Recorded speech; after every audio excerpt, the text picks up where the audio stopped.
today. And so when we're thinking about doing acquisitions, when we're thinking about how to really go about doing this, a big part of what we talk about doing is having two parts of your business, right? And so for every holding company that we help advise on, especially when you're in the business of just buying businesses, right? And that's the biggest difference that we want to talk about every single time. And that is when you're a business buyer versus a deal maker, the deal maker is in the business of doing acquisitions, right? They aren't just looking to buy a business one off, but they're actively in the business of acquiring these assets. And when you're in that business model, there becomes two paths for every holding company. One side of the holding company is the advisory business. And we'll do a small breakdown on this as well.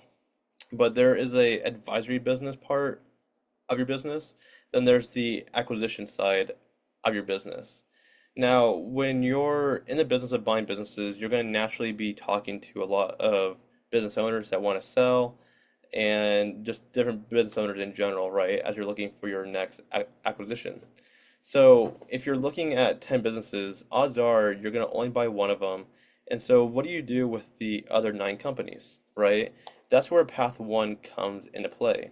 Because as deal makers and as an owner of a holding company, one of your biggest goals is to be able to monetize the deal flow that you have. And so we do that by within our holding company, as we're looking at acquiring a business, we want to have a portion of it that is focused on advisory. So, for example, if you're going to be acquiring cleaning companies and you're going to be building a holding company around that, you're going to probably be talking to like other cleaning companies that want to sell, um, and you probably won't buy all of them, but you still want to be able to maintain relationships with them. You want to maintain contacts because like the goal isn't to be transactional, right? The goal is to be in the business of buying these assets. And so on the advisory side, you can have a business in your holding company like a bookkeeping firm or funding, or you can make money by, if you're not going to buy the business, you can refer the business for sale to a broker, right, and earn a fee for that sell, even if you don't buy it. But the goal is, as you're looking to buy businesses, how can you monetize the deals that you come across in the process? And then secondly is the acquisition side of the business. So as you're generating deal flow, as you're talking to different business owners, of course, we're going to want to acquire these businesses, bring them into our holding company. And the whole goal is to do this in order to maximize the equity value. And this is the real foundational mindset shift that I think every client we worked with has gone through, and why when we're even working with business buyers on helping them buy a business, we always want to lead towards a strategic acquisition of some sort because these assets just complement your overall portfolio, right?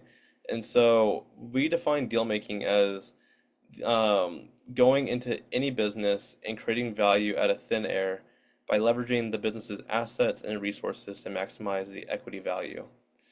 So rather than just being focused on just buying a single business and running it for years, we work with clients that actually want to build a portfolio. They want to grow their business through acquisition.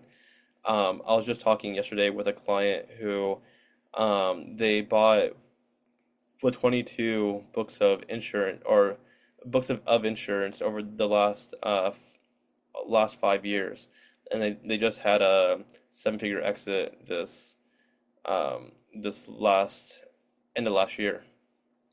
And we were talking about how they weren't just trying to buy a book of business, right? They were really trying to build and grow through these acquisitions so that they could really maximize the exit they wanted. And doing those deals, they added an additional mid seven figures in value right away. And so that's the power and really what we're focused on doing here. Yes, we want to be able to buy businesses, but the goal is to be able to do it in a holding company structure. And once we own the businesses, it's just about looking for assets that we can add into our portfolio that'll boost the overall equity value of the assets we own.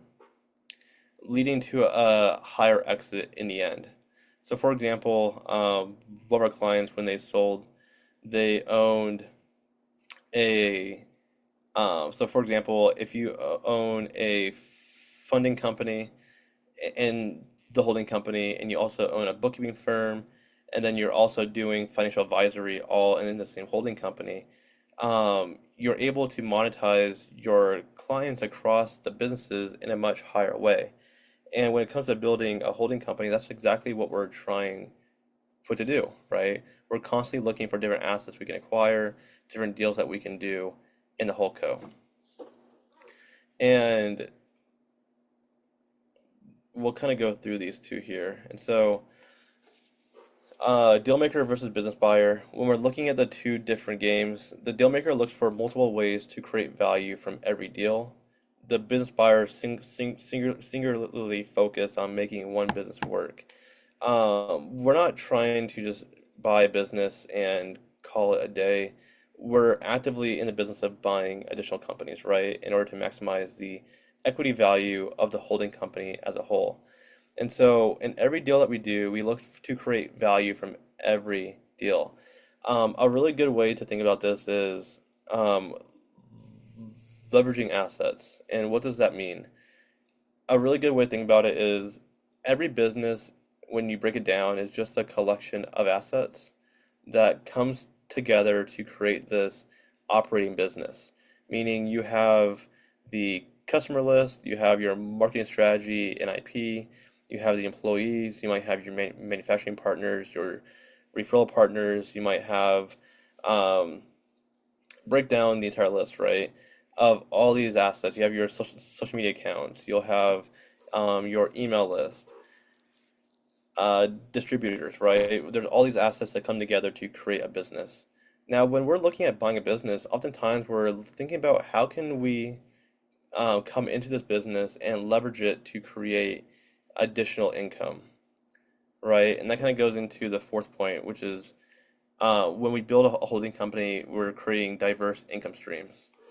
A really good example of this is when we went and bought a art content site a couple years back, and the business came with a Facebook group with around 100,000 people.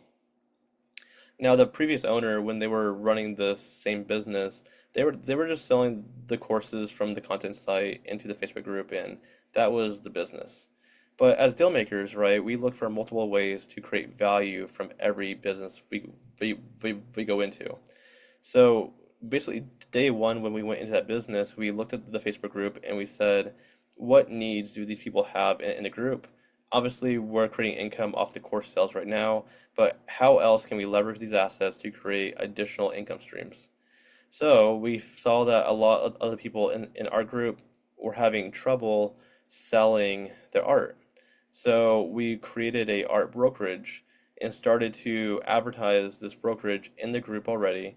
Of course, we already had the trust of the people in the group, and we were able to monetize and really build a small art brokerage just by leveraging the asset we already had. And what's the benefit of that, right? The benefit is we created a separate asset in our holding company, and we increased the equity value, meaning every dollar that we made in the brokerage, we multiply that $1 by three. So every dollar becomes $3. And so we just increased the valuation of the overall portfolio by doing nothing except creating this asset in the business we just bought, right? And that's how you really begin to even think about growing the businesses that you're buying, is just by leveraging the assets that you already have. And so that's a really important point, especially when it comes to building a holding company. Third point, a deal maker is in the business of buying and selling businesses. The, a business buyer just buys one business to operate for 5 to 10 years. So as deal makers, we're in the business of buying and selling these companies. We see every business that we buy as a product on a shelf, right? So just like you go to a retail store and they sell all these different products and they have products on the shelves, right? Your holding company you can see as your own retail store, but the products on the shelf of your holding company are all the assets that you own in that holding company.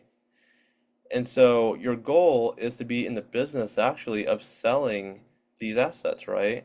So every business that you have, you're going to want to eventually sell it. There's no real value in holding companies, in holding a company long term, unless that really is your strategy to compound it. But we know that even in the Fortune 500 companies, 95% of them go out of business, right? So even the top companies that we see in the world will absolutely go out of business. How much more for the small businesses, right? A lot higher rate of going out of business. So the goal isn't to maintain and run your small business for the rest of your life. The goal is to sell it because you want to get out while it's going good because it will go out of business eventually. If the Fortune 500 companies do, then so will our small businesses, right? And so that's why it's so important that we stay in the mindset of maximizing equity value, acquiring assets, and selling these businesses, because that's the business that you're in when you enter into building a holding company. And so the assets that we acquire are just products on the shelves, right? And as deal makers, we can either A, sell our businesses that we have acquired or started, or B, we can sell other people's businesses and take a fee. In either case, as a holding company, we want to add more products to our shelves, more assets, right? Whether it's a full business, whether it's like social media accounts, IP, customer lists. Um, all assets are valuable to a business. So we, as a holding company, we can add any asset to it.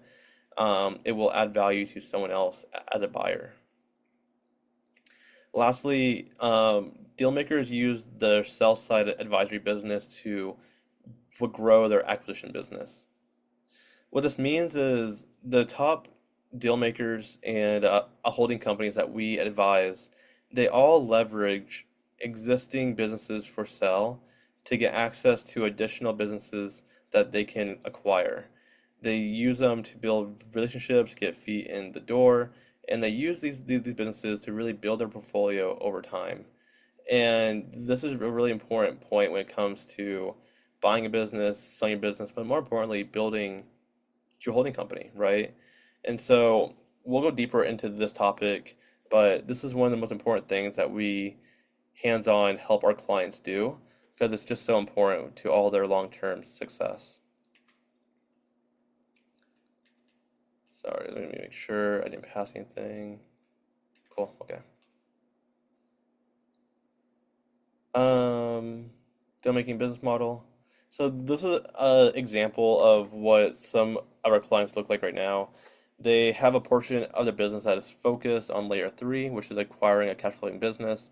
For example, when we bought a loan brokerage a couple years back, that was a business that we were able to get at 50% seller financing, and we used it to go into layer two, which was we're already providing funding to these clients. Let's go and start offering marketing services, bookkeeping services, wealth management services to these existing clients that we have. And in order to really start to maximize the equity value of this whole co that we're building around this business that we just acquired. In the same process of the business, we were advising our clients on their exits as well. We were referring them out to different brokers, and through our in-house firm, Good Merger, being able to help advise those clients on their sales as well. And wealth management kind of ties into service fees, but when you're in a B to B business, for example, when you buy a company like that, it's really smart to be able to provide B2B services and wealth management services to those clients since you're working with business owners already.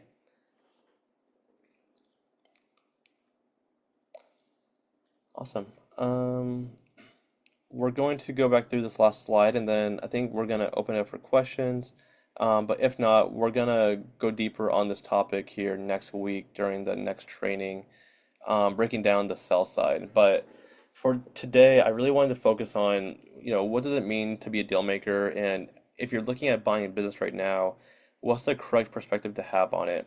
And for all the clients that we work with, we want to make sure that you're not just going into it thinking that you're just going to buy this one-off business and you're going to integrate it and that's all you're going to do. It's really important that if you're going to be in this game, that you are going to structure a holding company and that we're going to go through the correct process of building out the business by focusing on acquiring additional assets.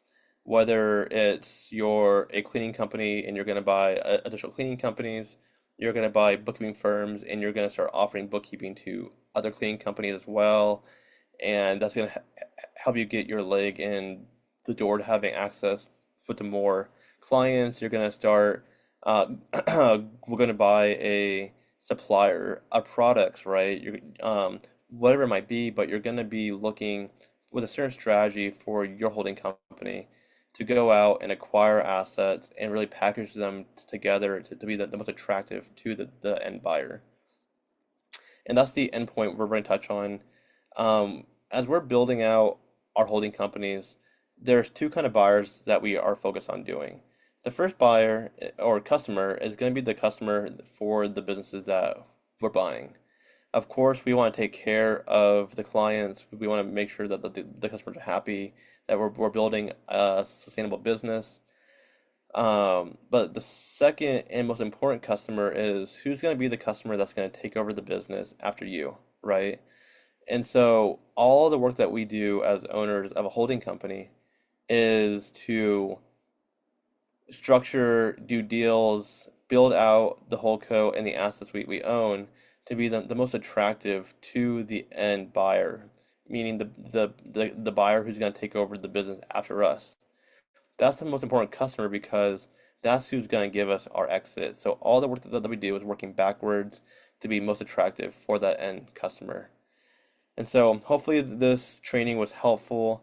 We're going to open up to questions, and if there is no questions, we'll definitely see you guys next week on the next call. So we'll open it up here.